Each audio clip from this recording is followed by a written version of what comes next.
One day, in a remote village outside of Tokyo, the cattle suddenly fell to their deaths overnight for unknown reasons. All the corpses were torn apart extremely brutally, and the organs were also eaten clean, just like the ants who wanted to lose weight opened mukbang in the middle of the night.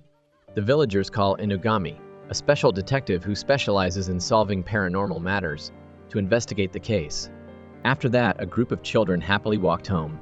One of them said that there was going to be a cool detective from Tokyo coming to the village. Among them was a boy named Ayataro, the son of Inugami's customer. His friends told him to go to the city with the detective because he was a rich kid, so he shouldn't be in the remote mountains this reason.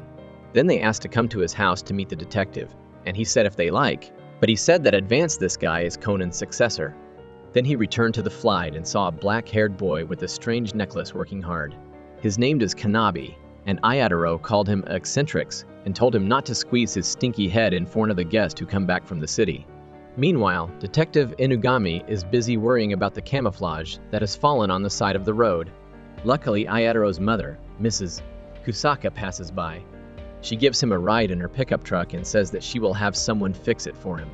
On the way to the mansion, she says that the cattle were just chilling and living a life of mindlessness, when they suddenly dropped dead in the night and their bodies were also rotting horribly. She says that people can't do this, and everyone in the village is scared. She then said that she hadn't told the kids yet because she didn't want them to have an excuse not to go to school because they were scared. If something happened to them, she didn't want bad rumors to spread. She then took him to the mansion and made him some tea. He saw Ayataro and his friends peeking at him from the corner of the room. He walked out and waved to the group, then went outside to stretch and saw a black-haired boy working in the field. He asked his master if he was staying home from school to go to work, and she said she would tell him about it later. He then jumped into the hot spring outside the mansion to bathe, and Ayataro came in to pay him. He started flattering that he loved Tokyo and wanted to live there. Not wanting to talk to a clueless child, Inugami asked him about the boy working in the fields. Ayataro said that they nicknamed the boy eccentrics. Inugami asked what was wrong, and the boy said that it was probably inborn. But the boy's body smelled strange and looked dirty, so they didn't let him serve the guests, and no one wanted to go near him. Inugami also found this interesting and got out of the bath. Outside, he met Kusaka and told her to let the other child follow him. Ayataro was jealous of the boy, and the next day, the boy was forced to take a bath. He comes to serve breakfast to Inugami, and after washing the dishes, he wants to leave but is stopped by Inugami. He introduces himself as a paranormal investigator and asks if he saw anything strange while working in the fields. The boy introduces himself as Kabane and tells them to talk after the meal, since no one in the house likes to eat with him because of his smell. Inugami says that it's okay, a hard worker like him shouldn't worry about body odor. Kabane begins to doubt his brother's sense of hygiene, but then continues to speak up after him. A monster is behind the serial killings, and Inugami becomes curious. Inugami asks how he knows because the customer says they haven't told any of the children in the village about it. The boy then revealed that he was the one tasked with disposing of the corpses. He had to do it on full moon nights, and he thought that this time the monsters would come too. Hearing this, Inugami immediately got excited and decided to stay here for 5 days until the next full moon night. During that time, he helped Kabane with his work, and they seemed to get along quite well. They went to clean the sewers together, hunted some animals, and worked in the fields together. One day, while working in the fields, Inugami noticed a strange stone necklace around Kabane's neck. He wanted to take a closer look and asked him where he found it. Kabane said that it was the only thing his parents left him after leaving him. Inugami looked at his sad face and then revealed that it was called the Stone of Destiny, a very rare and extremely special artifact. He said that his parents couldn't give him such a jewel, which meant that his parents didn't abandon him, but must have done so for some reason. He then asked him to become a detective like him, and said that he could help him find his parents if they were still alive. Kabane also had some desire to see his parents again, so he agreed. 5 days later, Kabane waited for Inugami on a full moon night behind the warehouse, so they could investigate the cause of death. But instead of the detective, Ayataro stepped forward and grabbed him by the collar. The boy was bitter that Inugami didn't choose him, and went out with Kabane. He said that Kabane was just a child abandoned by his parents, and that his mother had to raise him every day. And now, Kabane dared to take this opportunity to befriend his detective brother. Kabane was upset that his parents didn't abandon him, but Ayataro just got angry when he heard that. He snatched the stone necklace and told him to stop being delusional, because his parents had left him a familiar stone necklace and had snatched it away. Kabane angrily punched the boy in the face, knocking him to the ground. Iataro said that the punch hurt, but when he looked up at Kabane, he saw a red-eyed monster walking like a zombie. He immediately got up and ran away. Kabane picked up the rock and returned to normal afterwards. A while later, Inugami arrived at the scene and found Kabane hiding behind a pile of wood. Kabane tells him to stay away from him because he is the culprit and the monster behind the dead animals. As soon as Kabane calls himself a monster, Inugami says that it will be strange, but he wants to show him something. He turns around and takes off his pants, and Kabane presses the button to call the FBI. But before the boy does anything, he tells the boy to open his eyes and show him his mole. It turns out that Inugami has a tail right in the middle of his mole, and Kabane wonders what his brother's drifting tail is. He explains that there are demons in this world, and the two brothers are one of them. He tells Kabane that the boy is a bloodless human-demon hybrid called a Go, and that he is a raccoon dog named Baked Danuki. He then explains that the fate stone around his neck is a special stone that helps his kind control their urge to attack humans. This means he is not the culprit, and he is attacking the cattle.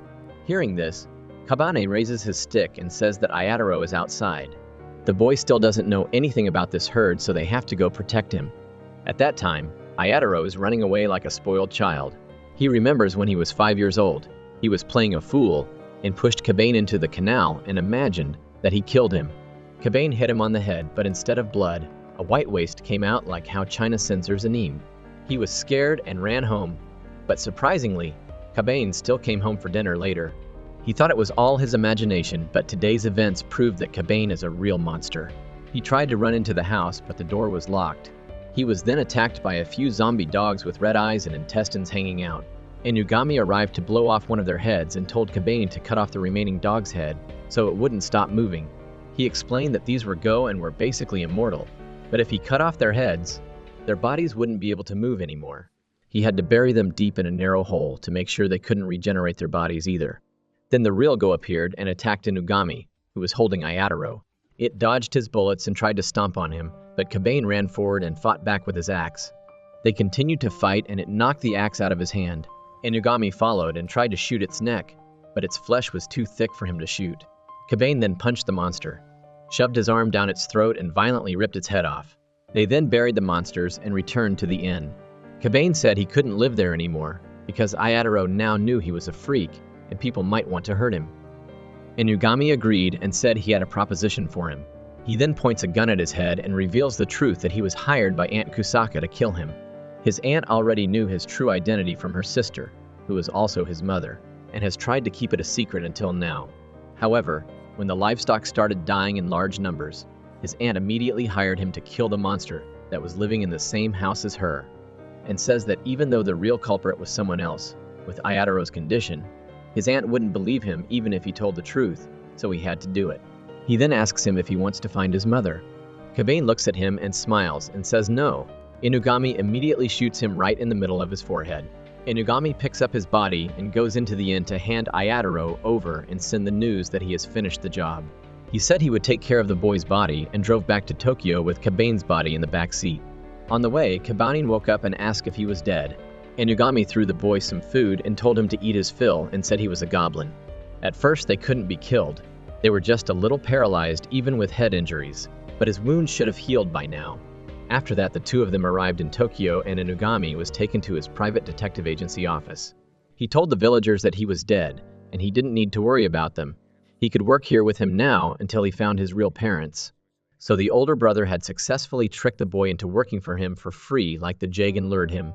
He sprayed perfume on him and gave it to the boy, saying it was a special perfume that demons used to hide their natural scent. He then changed him into some cool clothes and went out. Just then, two other kids came in while they were arguing about who would get the first slice of pizza and asked why this country-looking kid was standing in the middle of the office wearing his clothes. Inugami introduced him to the two kids, Shiki and Akira, and revealed that Shiki was also a human-demon hybrid just like Kabane. He liked to explain his existence to humans to keep his body safe. But sometimes some kids would mess things up, and that's when they had to intervene. Shiki decides to prove his right of verification from the start and asks Kabane how old he is. Kabane says he is 13, and Shiki tells him to remember that he is younger because he is 14. He then tells Kabane to stay on the sofa and goes to his room. Kabane watches Akira walk in for a while and gets nervous and asks if the young man needs anything. Kabane says he thinks she is pretty, and Akira immediately gets mad. He jogs into the room and says he is a boy. Shiki then sits down with Kabane and gives him a slice of pizza. He says he is not so bad as to not let others eat and tells him to eat it. Kabane says he has never had pizza before. Shiki is excited that there is finally someone worse than him and tells him to try living like a human. They then all go to the bedroom, and Shiki wonders why Inugami brought Kabane here. Akira says it is probably because he has nowhere else to go, or maybe he was abandoned, or maybe he is really strong. Shiki decides to find out and sets a trap with a cable on Kabane's way to the bathroom. Kabane falls down. Shiki asks him to abandon him and tries to tackle him. But Kabane says he is not abandoned and pulls his leg out of the cable, injuring his leg. Shiki was stunned by the fact that his wound had no blood and was instantly healed with a purple flame. The next day, the company received a special request from the owner of the police station to solve a case involving demons. Inugami and the others boarded the car to the scene of the incident. It turned out that in an old house, a mother and her child were lying unconscious in a room covered in millions of tiny bugs. The police had sealed off the room, losing a young rescue worker who tried to get inside only to be moved by the bugs and fall unconscious. Inugami entered with Anne's small team.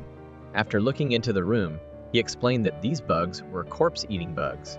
Normally, they would just gnaw to death while people were sleeping and were harmless, but they also had favorite foods. He said that they were surrounding something in the middle of the room, and that object was definitely the source of this incident, so they had to get rid of it immediately. He said that he could turn his entire body into iron and get inside safely, but that would take some time. Considering that it had been 30 minutes since this happened, he wanted the job done as soon as possible, otherwise they and their mother would not survive. Shiki said that he could use the rope to set traps and pull out objects like spider webs from inside. Inugami agreed to let him do whatever he wanted. Shiki opened the door a little and spun a spider web inside. Before everyone's astonished eyes, the bugs had eaten all of his threads, and he was both here and not here. Akira was afraid of bugs, so he froze and couldn't do anything. Inugami thought that they had no choice but to wait for him to turn into iron to carry the team. But Kabane said he would handle it and stepped in. The bugs immediately covered him from head to toe, but he still walked as if nothing had happened. Inugami explained that as a human-demon hybrid, he had no blood in his body. The bugs could only paralyze their targets by injecting anesthetics into their blood, and they couldn't eat him because his body would regenerate itself. In addition, the reason why he joined such a sect, according to Inugami, was because of the years of abuse by that ant. So now he had no regrets about his body, and didn't know how to express any emotions. He just did what he had to do. So he looked like it, but the result of having this overbearingness made him unhappy. Kabane continued to walk forward and finally picked up the object in the middle, which turned out to be a pair of red shoes. As soon as he did so, the bugs disappeared, and Inugami let the paramedics rush in to save the family. That night, he explained that the bugs' favorite food was guilt, so it was possible to guess that the shoes must have been RMP 1 hour and 1 minute or stolen goods. Soon after, the eldest son of the family walked up to them crying and thanking them. He said they were from a poor family, and their mother was a single mother, so he didn't want to move because of the cockroaches stationed there. Inugami said that they raided the boy's house because of the red shoes, so as long as they avoided working shamefully with their conscience, the house would still be livable. The son cried that their mother had finally thought of herself, and had worn the same old shoes for decades. His younger brother brought the shoes to his mother, and he himself knew that his brother must have stolen them. He scolded his brother for doing something wrong, and then his brother felt extremely guilty, so the bugs attacked them. Their mother was afraid of the bugs, but she immediately ran to hug them, and that was it. He thanked everyone and left, and they all decided to go home. Before getting into the car, Kabane asks Inugami if he can meet his parents if he works for him, and Inugami smiles. He said as a detective that it was his job, and that he would deduct the cost from his salary, and then they would go home. That night, Shiki sat down with Kabane and told him about her past. His father was a human, and his mother was a spider lover. They separated when he was very young. Kabane asks if his mother is still alive, but Shiki doesn't know. Normally, parents would try to find their child, but he had been here for several years, and there were still no ghosts to pick him up. Kabane said that it was still not a loss of hope. Maybe they were still trying to find him. The world was big, and at first, he had lost hope.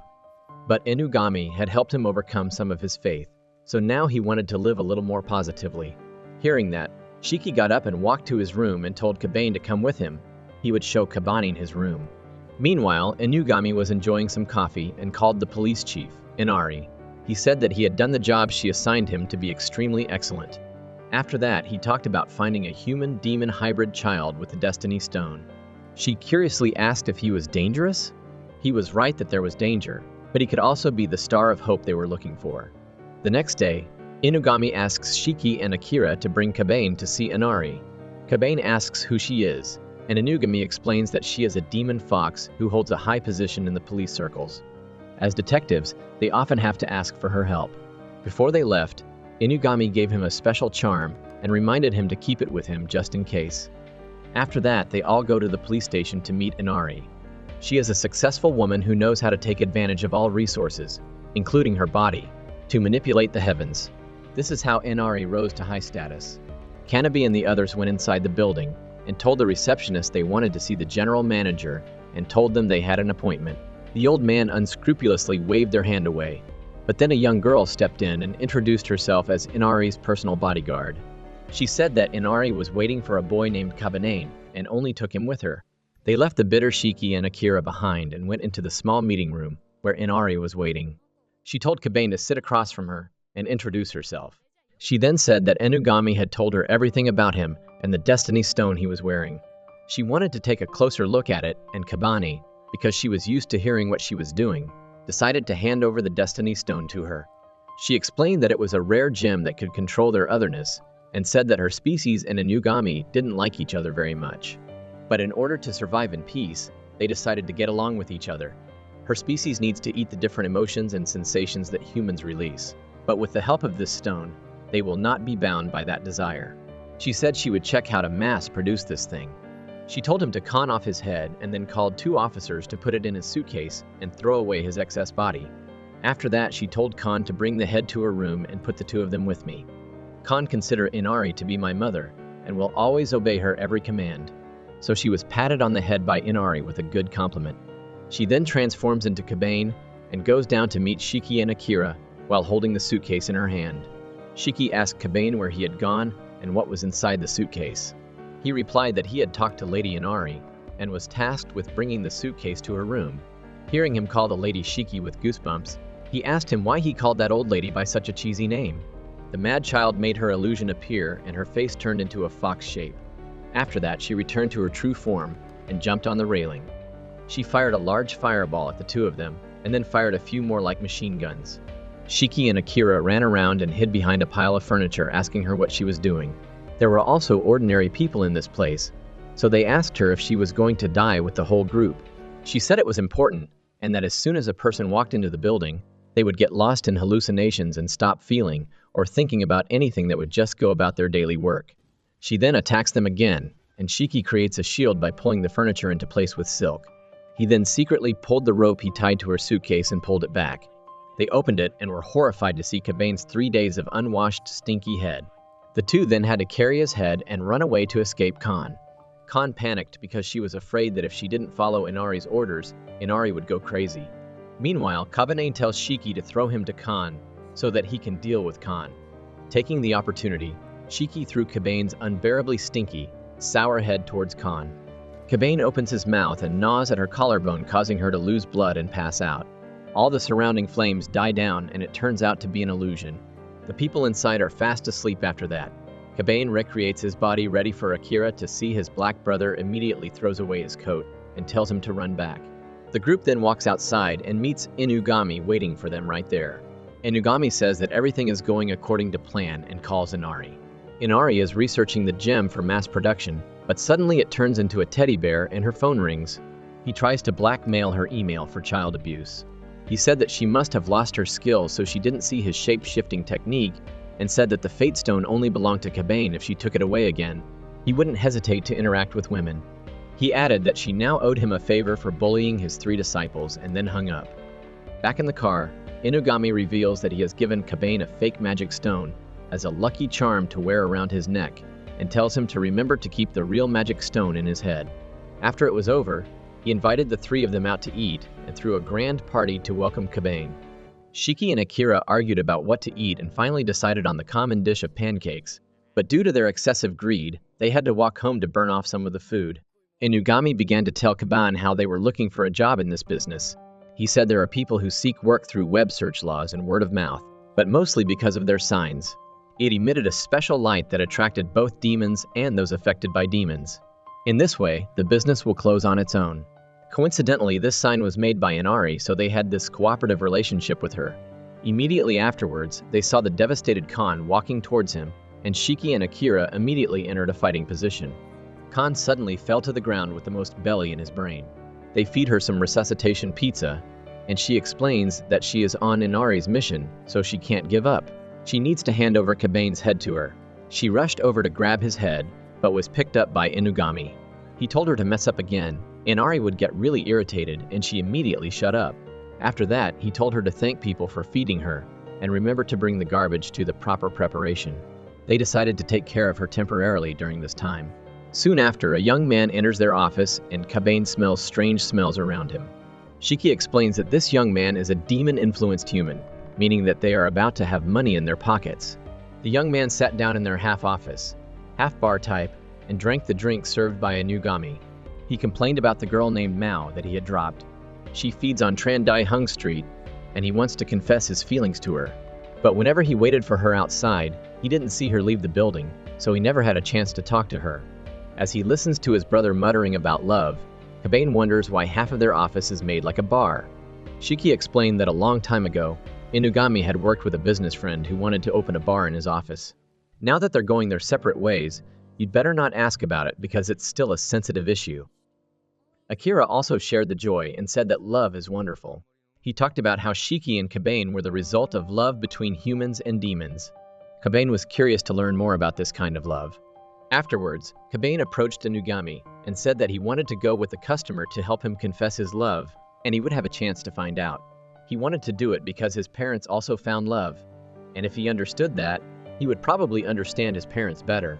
Inugami looked at his innocent face and decided to let him do whatever he wanted. He told Shiki and Akira to go help him, and told Khan that if she helped them, Khan would let her take Kabane's head as a reward. After everything was settled, he told the customers that these young people would fulfill his request and told them to get to work. Soon after, the customer saw a mouse in the room and immediately rushed to catch it like a cat. His face was also more like a cat, and he said he had collected them to give to his lover. Inugami realizes that this must be Yumyu's work and tells Akira to stop boiling this because he's a cake or afraid of things like killing rats. The rest then went outside and sat in a cafe across from Mao's workplace. The children asked the brother to show Mao's photo, and he showed it to the group and said she would go out when the shift was over. Strangely, he didn't see her come out. Shortly after, they saw a Yumyu walking out in the form of a pink cat with a tail split into two. They walked to the alley with the customer and approached Yumyu Mao. They said they were from the Inugami detective's office. As soon as she heard it, Mao said she recognized the name and asked what they wanted from an innocent cat like her. They say their client, Yoruno, fell in love with her and wanted to confess his feelings. Mao turned into a human form, making startled. Later, she said she would add him to the collection so that he could bring mice to serve her, but it seemed that she had not yet completely brainwashed the young man. Later, she revealed that 3 other simp boys who were holding mice in their mouths had almost completely transformed into cats. She said that there was no love here, but he was just brainwashed by her. Soon after, Khan jumped down from above and took Mao to Yoruno and told Yoruno to continue confessing. He gave her a bag of dead rats he had caught and said that his life was getting more and more depressed and hopeless. But then, he met her, and she was the first person to help him survive. Therefore, he wanted to be with her even if he had to turn into a cat. After that, they let the two of them deal with themselves and walked home to report to Inugami. After they returned, Khan told Inugami to fulfill her promise and ask for Kabane's stinky head. He told her to close her eyes and go to the refrigerator to get an orange, turn it into the head he gave her, and sent her straight away. After the coaxing fox had gone, he asked Kabane if he had learned anything about love. Kabane explained that he discovered love like light, as a ray of hope. He handed Inugami a packet of tissues and said he had bought them on the way back as a gift. He said to him, Inugami was the spark that gave him a reason to live. People often want to give something useful for the light of their lives, so he took a tissue for him because it was convenient. After that, he turned to look at Shiki and Akira, and they were also a faint light to him, so he would give them a gift soon. A few days passed, Inugami revealed that Ioruno and Mao had officially fallen in love. It turned out that Mao was touched by the cheesy confession of the classy young man, and now the two have been living together. The people who were almost turned into cats also returned to normal after a few weeks. Unlike the average promise of keeping a cat, Shiki scratched his head and asked what kind of world he was living in. Akira admires Kabane for solving the first case before them even though he joined much later, and he feels a little sorry for being inferior to the new ghost. After a while, he went to Inugami and said he would become Kabane's apprentice. And Shiki explained that there was a little strong in the bathroom, and since Kabane had dealt with it, Akira now officially considered him his master. Akira says he can take on all the cases with Kabane and asks him for something to do. Inugami said that there was a task that he planned to do with Kabane himself, but if he wanted, he could delegate it to the two of them. He explained that there are several construction works going on near the Shibuya River and that they are trying to divert it. But recently, many construction workers have mysteriously died and their bones have been found floating in the river. He knew who the culprit was because there was a group of native demons living in that river, and they must have been bitter about the construction. Shiki said that the place was full of dirt and insects, and that due to the construction, the river had almost become a sewer. Inugami said that the job was a bit bitter and asked Akira if she still wanted to do it.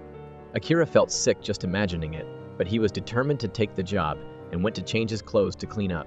The next day, they walked under the bridge along the river into the dark tunnel.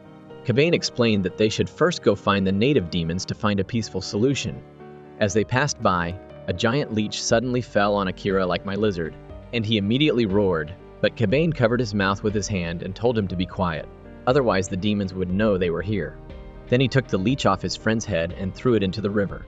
Akira asked why he didn't kill them, so he explained that he didn't like killing people, insects, or monsters unless he had no other choice. Simply put, people attack to save themselves, unless they pose a real threat to him. Then he doesn't need to kill anything. After hearing his friend's stance, Akira found Kabane cool and said that successful people always have their own way. Kabane reminded him of his brother and told him about his past. He explained that he was from the snow demon tribe that lived in the Omori Mountains. Their village had a strange system. The members of the village were all female, and males were only born once every 100 years. That's why they were taken care of so well. But he was a crybaby, so his brother always had to comfort him. As they were fleeing the village, he was separated from his brother. That's why he works for Inugami in the hope of finding his brother. After hearing him, Kabane asked if he could control the ice since he was a snow demon. Akira said he could, but he was bad because it required a lot of concentration. Soon after, they are attacked by a giant frog demon. It instantly grabbed Akira's face, but Kabane took down the hideous amphibian with a metal tube. The monster tried to attack him again, but soon a small bear appeared and kicked the frog away. It has a vial of blood and a letter around its neck that reads to Akira and Kabane from Inugami. In the letter, he told the two frog demons that they were behind the attacks and that they had gone mad after eating humans where they had to be killed. He told them to pull them out using the blood in the bottle and told them to complete the task. Kabane said he was fine, but Akira was worried. Kabane asks him if he wants to go back, but Akira thinks that he wants to be stronger in order to become reliable and says he will stay here even with the vinegar in place. Baby, please don't, because this editor spent his youth trying to not eat sticks. The two of them went deep into the tunnel with the bear and bled into the river. Suddenly, a large number of frog demons jumped out and attacked them as expected. Kabane and the dog bear fought them all, while Akira sat in the corner holding his urine so that the editor could have a way to live. They were gradually overwhelmed by the large number of green-faced frogs. But Akira thought about wanting to become stronger. He decided to release the ice element and froze everything in the tunnel except for Kabane's heads and the dog bear. Kabane praised him for killing all the monsters, and the two took a selfie to commemorate the day he ran out of trash. Meanwhile, the dog bear went further and met the elder of the frog demons. It turned out that the dog bear was Inugami, and the frog elder thanked him for his help. He explained that his previous brothers had degenerated after eating humans, and they had eaten their eggs and children. Inugami then welcomed the two back and marked the mission as a success. A few days later, Kabane was in charge of cleaning and mopping the hallway. He walked to the end of the hallway and remembered that Inugami had warned him never to open the door. He wondered, would it be okay to move the cardboard box a little to mop the floor? Suddenly, the door opened and a pale hand pulled him inside. That afternoon, Shiki found the mop on the floor and reported it to Inugami. He told Inugami where he found it and was a little worried because Kabane suddenly disappeared. After hearing this, Inugami worriedly ran into the room at the end of the hallway. He entered with two children. Inside, they found a white boy sitting on a chair playing games on a large human-skinned PC. Kabane sat next to him on the floor and opened a bottle of water and a can of food for him. Inugami said that he was worried that this would happen. He called the white boy Mihai and made him take off his headphones. Mihai looked at Inugami and greeted him, asking why his brother had such an obedient slave and hid him away. Shiki and Akira asked the young man if he had lived here long, and Mihai nodded, introducing himself as a wolf like them. He is in charge of the company's IT department and says that from now on, he will appoint Kabane as his servant. Inugami feels a headache and tells his 3 subordinates to go out and tell him something. After going out, he explains that Mihai is his former partner and that he is a vampire, considered to be the top among demons. They possess superior physical strength, knowledge, and skills in seducing women. They never leave and are always in their prime and almost immortal. Mihai also hates to sit around, so he constantly improves his knowledge and trains himself in almost every kind of professional skill. When he has nothing to do, he feels very bored. Fearing that the idle youth will become mischievous, he invited him to work at the company, from which he became addicted to gacha games like Genshin Impact and Honkai Star Rail. In addition to being a full-time gamer, he is quite tech-savvy and is responsible for creating their company website and keeping their data safe from people like Inari. He tells the 3 of them to stay away from the hallway if they want to live in peace. The next day, Kabane returns to being a devoted slave and continues to serve Mihai. Akira enters his room and tells him not to mistreat this innocent boy. Mihai says he will let Kabane go if they beat him in arm wrestling, and Shiki accepts. They only sat down for 3 seconds before Mihai threw Shiki down on his ass. Akira shook his head and refused to try. Kabane asked if he was allowed to try, and Mihai said that his job was to fulfill the servant's requests, and then threw Kabane down 1 second later. That afternoon, Kabane was sent to buy dinner. On the way, he thought about becoming stronger so that he could protect the people he cared about in the company. He eventually sat down in the park to rest and wondered if he should train. Just then, Khan suddenly fell from the tree behind him. She turned around and saw Kabane sitting on the bench and asked him what he was doing. Kabane thought she had come to get her stinky head again and pulled her hoodie over her face to trick her into thinking he had no head. She said no one bathes twice in the same river and then sadly said she didn't care because she didn't need his stinky head anymore. By the time she went to give the fake head to Inari, she had found a new fox demon. Inari didn't even glance at her. She couldn't go home anymore because she was a bad girl who couldn't complete her mission. Kabane told her to fight him, and the 2 immediately engaged in close combat. At first they seemed evenly matched, but then Khan got on top of Kabane and started beating him until his brains were buzzing. Then he jumped up and sucked her back, making her fly up and then fell to the ground with a bloody nose. She cried and said that Inari was right to leave her because she was too weak.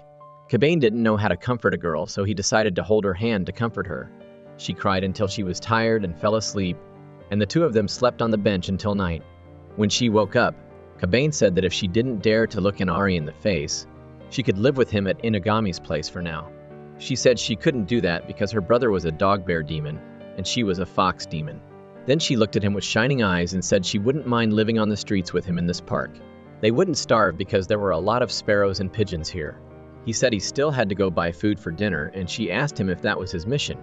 He said it was just a chore and said he would come back to her after he finished. It wouldn't take much time. They promised each other, and she said she would wait for him and let go of his hand. Meanwhile, Inugami was stunned when Mihai came out of the room. Mihai said that his hand was injured while arm wrestling with Kabane, and it would take a week for it to heal. So from now on, he would play with this servant until he died. He then tricks Inugami into locking him in a room with a bomb-tipped keyboard that will explode if he messes with it. When the kids arrive, he tells them that Inugami is busy with his own business and wants them to take on a special job he found for him. Shiki excitedly says he wants to try out his new skill and demonstrates it by heating up the room and making himself sweat profusely, and he becomes invisible.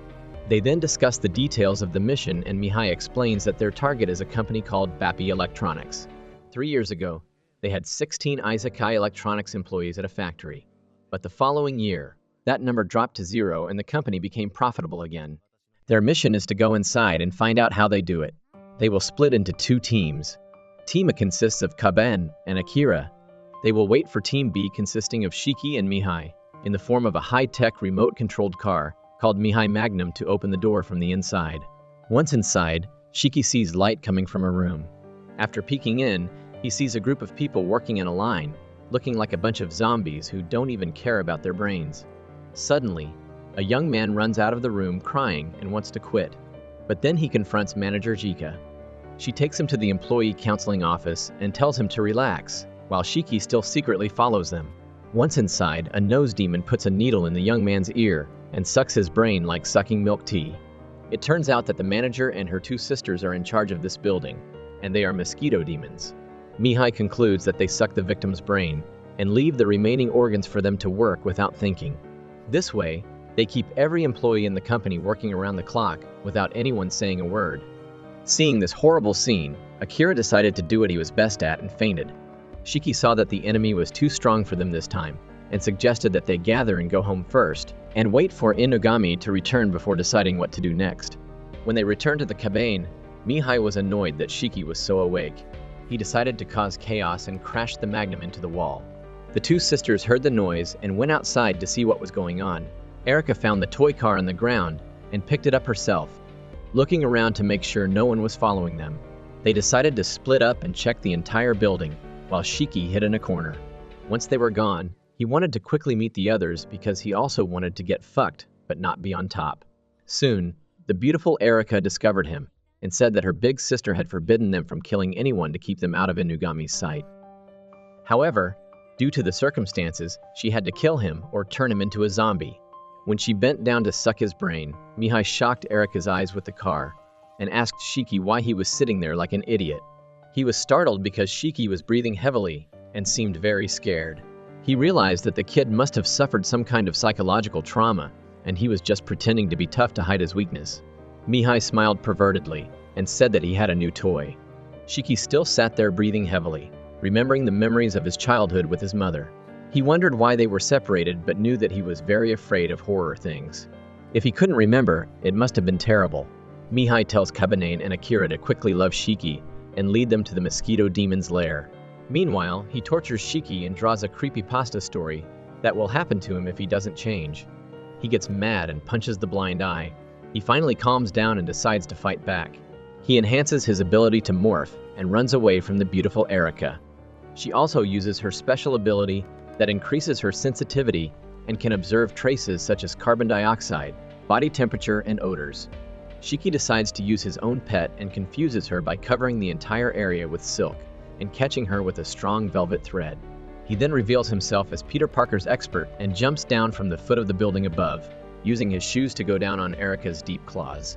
After taking her down, he falls down and praises himself for overcoming his fear.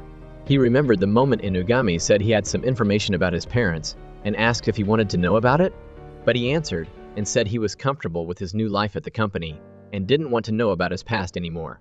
He didn't know if he was ready to go back to his past with Inugami now, and decided to ask that story when this mission was over. Soon after, Kabanane and Akira started Momoka running towards the boy like two jealous children. They were alone with Shiki's spider web and didn't know what to do next. Kabane said that they should always fight because now this match was 3 versus 1, and Shiki agreed because if they left now, all the evidence would be erased and the data Mihai had collected would be in vain. While they were discussing, Rika, the eldest of the 3 sisters, came from the other side of the hallway. She called her 2 children objects for losing to 2 boys in a toy car, because she could tell Akira was so useless that she didn't even bother attacking him. She stepped forward and asked if they could consider the matter resolved, and then walked away without pursuing the issue any further. Kabanane said that wasn't possible because the company had harmed so many people, and their mission was to stop the evil and push back against capitalism. Rika knew that negotiation was futile and began to decide which brain she should suck out first. Her mind cycled through options, and she decided to start with the 2 useless siblings. She kept Erica in place first, then moved on to Momoka. Shortly after, she fully transformed into the form of a mosquito demon.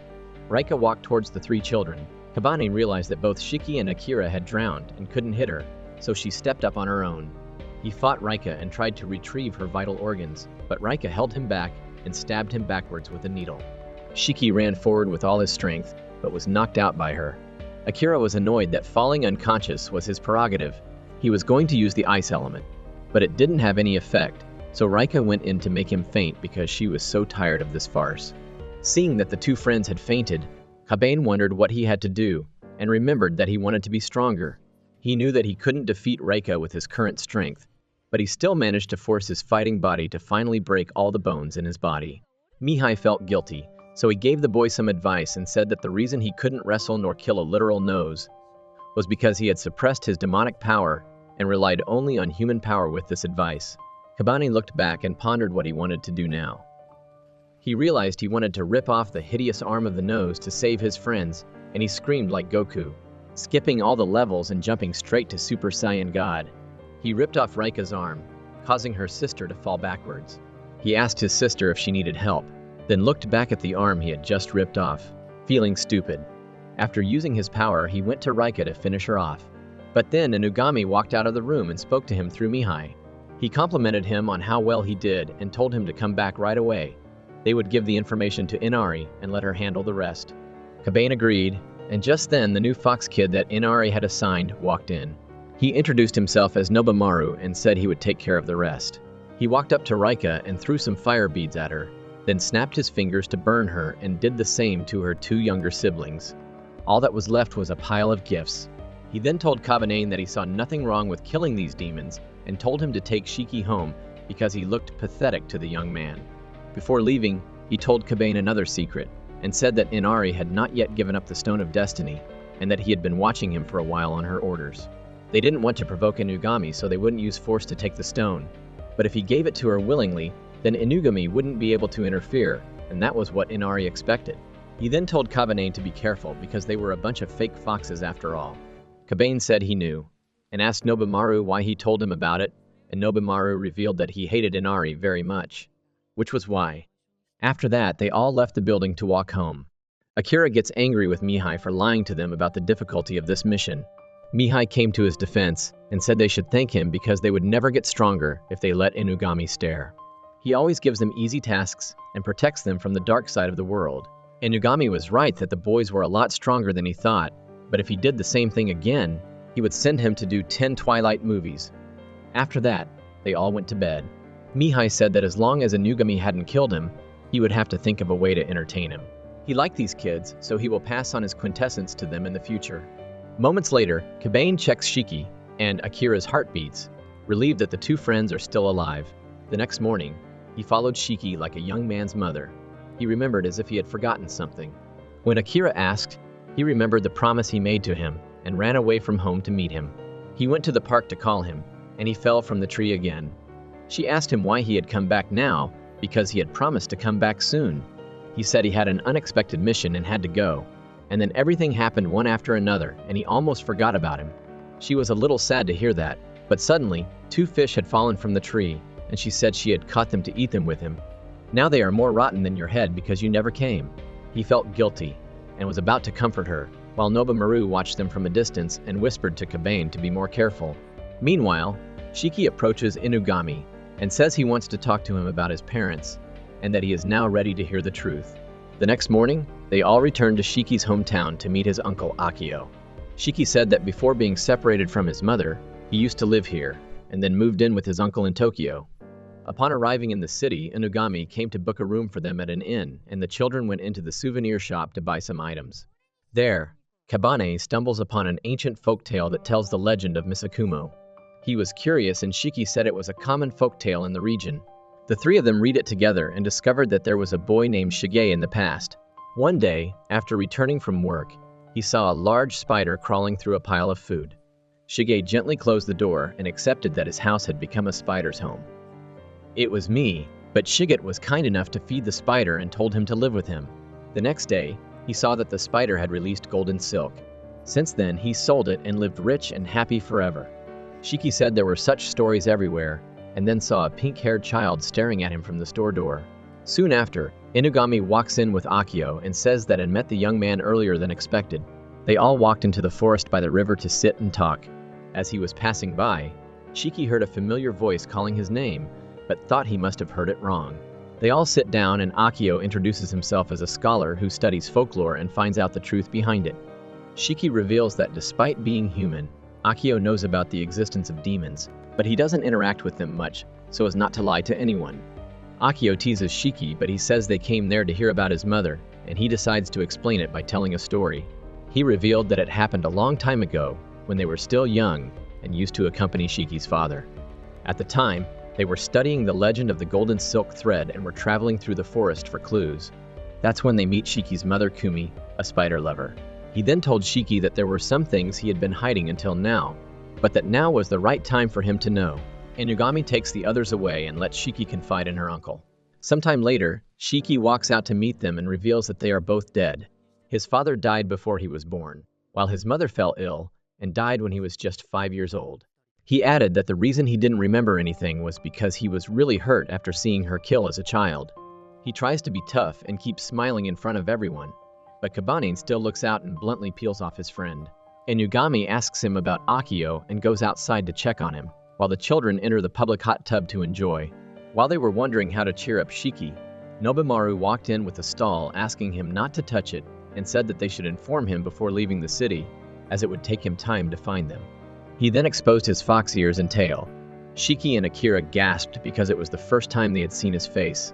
He then said he looked at them a little sad and told them to go out and explore the area and watch the fireflies on the riverbank.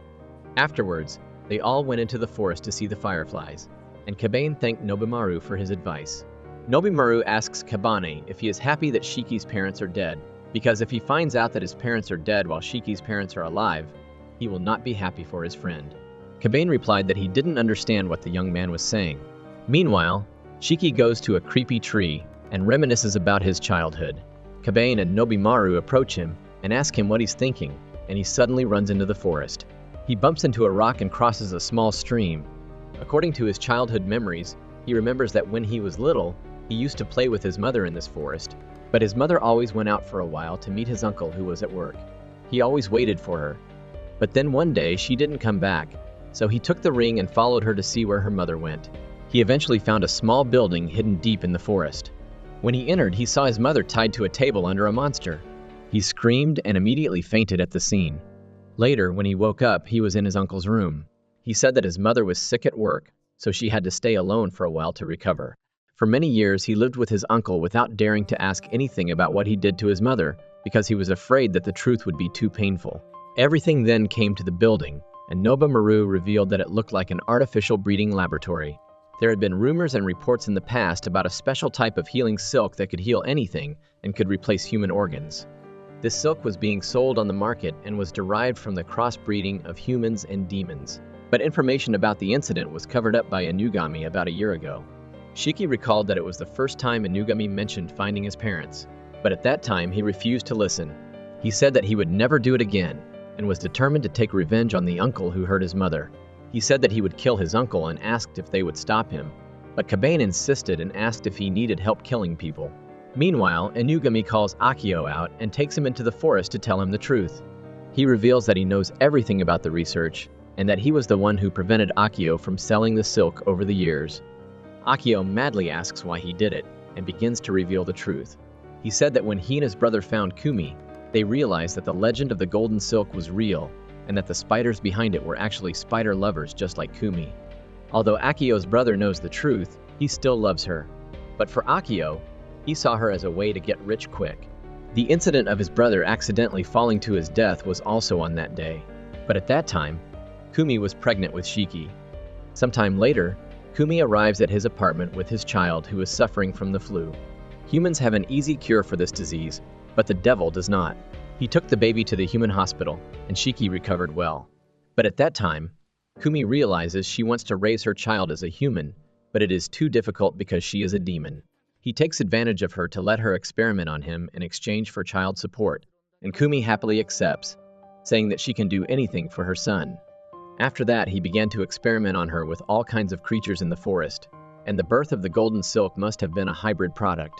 That's when Shiki found her as a child during an experiment, and he has been traumatized ever since. So he took him away from Kumi. After that, the experiments continued until Kumi was on the verge of death. But then, he finally created the legendary golden silk that can cure all kinds of diseases in the world, including the fear of girls. After listening, Inugami took out her phone and revealed that he was relaying this conversation to Shiki and told him to do whatever he liked. Shiki uses a spider web to drag Akio up a tree and decides to hang him to death. He began to shout for his life and asked Inugami how the young man could let his children kill people. But Inugami told the young man that if he was not afraid to kill others, he should not be afraid of others killing him. At that moment, Akira walked out of the forest, and the forest asked where they had gone. He said that their phones couldn't be called and that it was dark, so he was afraid that a bear or some uncle would attack him. Inugami told him to calm down, and then suddenly saw a white centipede monster coming out of the forest. He shot it in the head but was bitten in the hand, and it turned purple due to the poison. He grabs Akira and runs deeper into the forest, while the others are surrounded by hundreds of white spider hybrid monsters. Shiki wonders what they are, and Akio says they are his siblings, and the result of his failed experiment with Shiki's mother. A monster has cut Shiki's silk and dropped him down slowly. Akio reveals that they are all intelligent and extremely obedient to him. The monsters began to recall the words they had heard from Shiki's mother during the repeated experiments. So they opened their mouths in front of Kumi's voice, called Shiki's name, and told me that I love you. Witnessing this terrible thing, Shiki remembers his mother and tears up the gun, losing all will to fight. Nobumaru complimented his brother for being quite good, and asked what Kabane would do when his blood was boiling. Kabane was about to enter Super Saiyan God mode, and told him to shut up. After that, he walked towards Shiki, and asked him what he wanted him to do now. Shiki grabbed his hand and asked him to help him. Soon after, Kabane goes into monster-killing mode, leaving only a few for Nobumaru to deal with.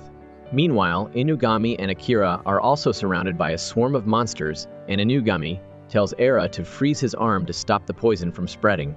Just then, the pink-haired girl comes out of the forest and tells the monsters to calm down and stop them. She says that they need to heal his arm first and tells him to follow her before Akio notices her. She takes them to a stream and says that the water there has special healing properties, and that sick demons will use it to heal themselves. She thinks it might work with the poison. She then asks him to help her convince Kabane and the others not to kill Akio until she asks the young man a few questions and returns to them. Kabane had finished cleaning up the monsters by this time, and walked towards Akio as John Wick, while reattaching his severed arm. He grabbed him by the collar and threw him towards Shiki. He asked if he wanted to deal with it himself, or let him do it for him. Shiki stood up, apologized for getting his hands dirty, and said he would deal with Akio himself. Just then, the pink-haired girl arrived at the scene with Inugami and Akira, begging them not to kill him. Akio calls her name, Aya, and asks what she's doing here, and she tells him to shut up and stop acting. She asked him where he hid the cocoon she had created, and he smiled and told me not to speak. Then the rest of you would dare to kill me. Shiki wondered why Akio was so concerned about Aya and thought she might be something important to him. In the end, he came to the conclusion that she must have been the result of an important study by him, and decided to listen to her. Shortly afterward, Inugami walked over and offered to let him investigate, saying that he would find a cocoon for her. After that, he looked at Akio's stupid face and called out to Mihai, asked him to use that IQ of 200 brain to find him the place where the young man hid the clone cocoon. Mihai looked at the data he had collected about Akio since before he did his research, and told him that there were a total of 4 locations. He said the spring was the most feasible location. Just like that, Aya and Shiki ran towards that place, and Aya entered the inside of the stream. Shiki stopped her and told him to take his place. He then dived into a corner of the stream and found his mother lying unconscious, are locked in a pink silk cocoon. He is then attacked by one of his lost siblings, but he kills it instantly. She cried and said their mother was still alive because she had wrapped their mother in a therapeutic silk. Soon after, everyone arrives at the scene and discovers that Kumi is still alive. Nobumaru says Akio has no reason to kill Kumi because she is his enrichment tool, and to control Aya, as well as to create more monsters that can produce golden silk.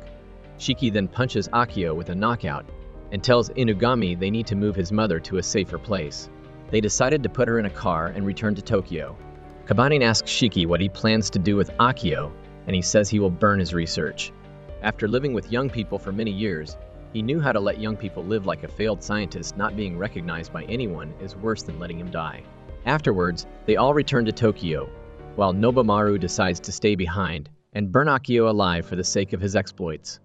Back in Tokyo, Inugami takes them to a special clinic run by an acquaintance, and they knock on the door in the middle of the night. He said the case involved a demon and an old dwarf woman who opened the door for them to go inside. Inugami calls her Mrs. Ohana and asks her to heal Kumi. Inugami reveals that Mrs. Ohana is a human, and that she is a veterinarian, and she has saved countless demons, and that's why she knew of their existence. For her, every life deserves to be saved, so she does not discriminate. She left them all overnight and said Kumi had fully recovered. Her coma appears to have been self-inflicted due to psychological trauma. She said she would heal her wounds immediately with some medication, and told them not to worry. Everyone went to bed while Shiki was still beside Kumi and told Aya that she was hesitant to enter. After all, she was basically like the hybrid monsters they killed in the forest. Shiki saw her standing outside the door and told her to go inside. He said she should hold Kumi's hand because she was their common mother.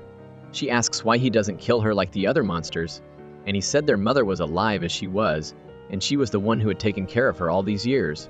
Hearing this, Aya cried and asked if she could call Kumi mother and brother you. Soon after, Kumi also woke up. She hugged both young children and called their names. After she wakes up, Shiki decides to stay until her mother fully recovers. He also said he is now married and will have to think about life because his family definitely couldn't live on a bunch of wages like Inugami's pocket money for them. A whole week had passed, and Kibane and Akira missed him a lot. One day, Inugami says he has a mission for the two of them. Soon after, Shiki came in and told him to tell him when he was quitting his job. He won't do so until he fulfills his promise to help Kibane find his parents. Suddenly, Aya also walked in.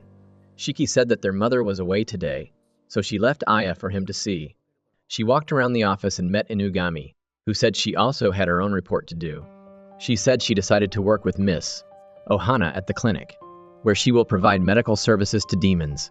Therefore, she wanted him to write a good contract for them to establish a business. Inugami goes straight to the point, and Shiki nags that the 8-year-old girl is not a bride but goes on business. He told Kibane to talk to her again, but she said she didn't have to work in handcuffs if he made a lot of money, and Kibane also said that if you like it, just leave it on, even if there is a barrier. Aya said he was too right, and she had also watched him fight in the forest, so she really liked his way of thinking. She suddenly asked him if he had a girlfriend and told him to go on a date with her, and he said yes. Akira looked at her after she finished listening, and because he heard that his best friend dared to be a rat with his sister. It also made Shiki angry. Soon after, Khan came in and asked Kibane to fight her because Khan was so much stronger. But then she saw Aya wrapped around him and stared at her with jealousy. Inugami asks if the toys work and explains their mission. Recently, there were reports of a girl suffering serious facial injuries in the Harajuku area. He said that although the news was not made public, it was most likely the work of a demon. He described them as tearing off his entire face. The victim's ears, nose, and lips caused Shiki and Aya to fall to the ground in fear of death. Aya said she would go with Kibane, and I said she would follow them to make sure they weren't doing anything shady. They arrived at Harajuku and were stopped by the police. I wanted to show off my power and said she was from the police station, but the police ignored her because she was just a kid and told her to go play somewhere else. Then Kibane said he was from the detective agency, and the police immediately let them in and said he had been notified. Once inside, Kibane said the smell of demons was quite strong, meaning the culprit was definitely nearby, and Khan stepped forward. He said all the victims so far were girls, so he had to go first, but she got angry and told him to take care of himself first. After he lied and left with Aya, he felt like someone had stabbed him in the heart. Soon after, a demon approached her and offered to help. He went up and pulled Aya's hair. Kibane punched the demon down to save Aya. The demon revealed himself as the culprit behind the incident. She said she fell in love with a handsome guy across the street, but because she was a wandering demon, no one paid any attention to her. So she decided to take the faces of beautiful girls for plastic surgery. But every time she did the surgery, it failed. Kibane said that love is about giving, not taking. The demon asks what the hell he knows about love when he doesn't even know how to treat the girl next to him. They turn to the child and ask her what's wrong, and she reveals that she's very angry. She says that usually hanging out with Kibane is fun, but since Aya is with her, she feels a strange sense of resentment. She tries to attack Aya, but Kibane helps her and the child run away to the park. Afterwards, Aya helps the demon by wrapping her in silk and giving her a nice body. They walk home afterwards. Kibane reports that Aya completed the mission on his own, and she kisses him on the cheek, making Shiki foam at the mouth again. She tells her brother to accept it because she'll marry Kibane later. Afterwards, Kibane goes to the park to shake the tree to make his fox fall. He comforts her, and the child cheers up. She said she wanted to be number one in Ari's heart, and now she wants to be number one in his heart too. He nodded and wished her luck because he didn't know what number one in his heart was. The next morning, Akio came to see Kibane, and his son also came to fight him. Akira promised to make a decision once and for all on who he wanted to be his lover. Kibane thought about it and said that it would be Inugami. He meant that he was thinking about the experiences he learned from the cat demon incident. Speaking of Inugami, he went out to help Kumi prepare the bodies of her monster children who died in the forest. A few days later, Akira's older brother Zui came to Tokyo. Akira and Zui were born in a snowy village in the middle of the Amori Mountains. Their village had a total population of 200 women, and every 100 years, one male was born. However, this time, two brothers were born at the same time, and the older one was chosen as the village chief. In fact, the women here control everything from politics to hunting rights in the village. The history of the village tells of a special stone called the Void Stone, which is kept safe on the top of a mountain in a temple located near the village. It is said that the village was built to protect the stone, and over the years, Zui grew accustomed to taking care of the villagers and preparing to take over as the new village chief. But as he grew up, he saw the evil nature of the villagers, who only wanted to keep power for themselves and decided to run away with his younger brother. He made a deal with the women in the village that he would take over as village chief if they let his younger brother go. And they did, but then sent assassins to kill him right after he left. Hearing the news, Zui rushed to the shrine and used the power of the stone to wipe the entire village off the face of the earth, then set out to find his brother. Akira was saved by some human travelers, and they took him to Tokyo. He has been living with Inugami ever since to find his brother. Zui finally arrived in Tokyo and is searching for information about Inugami and Akira. Meanwhile, Akira is helping out at the office, but he reports more than he does. Shiki and Kabane scold him and call him useless, which really hurts him. In the end, he accidentally tears the stuffed animal named after his brother. But Mihai kindly helps him fix it and even upgrades the old stuffed animal. Feeling heartbroken, Akira leaves a note and runs out of the office after packing his things. While he is walking around feeling down, he runs into his brother and they are finally reunited. Zui asks him if he is with a young man named Inugami and Akira says yes, but he has left that place now because he is too useless. Zui tells Akira to leave the city with him. He seems strangely cold even to the snow demon. But Akira doesn't mind it because he is too happy to be with his brother outside the city. Zui asks Akira what kind of house he wants, and then builds a huge castle according to his younger brother's wishes. He then goes inside to decorate the interior with ice and asks Akira if there is anything else he wants. Akira decides to take some pictures, but Zui takes his smartphone and breaks it with his foot, then closes it. He says he will go get some food and walks out, leaving Akira inside the ice castle.